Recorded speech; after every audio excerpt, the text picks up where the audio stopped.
वतीने स्वागत करतो। 1 मिनिटामध्येच मी माझं बोलणं थांबवणार आहे। अण्णांच्या काळातली आपण परिस्थिती स्मारकामध्ये बघितली, महिलांची विधवांची कशी होती, त्याच्या शिक्षणाची परिस्थिती।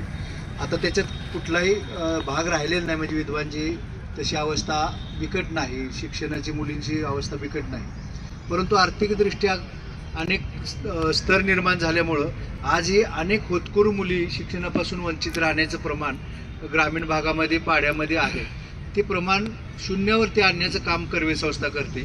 मी आपल्याला सांगेन की यावर्षी आपण 4,500 मुलींना, की ज्याच्यामध्ये सिंगल पॅरेंट्स आहेत, पूर्णपणे अनाथ आहेत, शेतकऱ्यांच्या दुष्काळामुळं किंवा नुकसान झालं, आत्महत्या केलेल्या शेतकऱ्यांच्या मुली असतील, कोरोनामध्ये गेलेल्या सर्व पालकांच्या मुलींचं 100% शेवटपर्यंत शिक्षण संस्था करते। तर दरवर्षी 4,500 मुलींचं शिक्षण कर्वे संस्था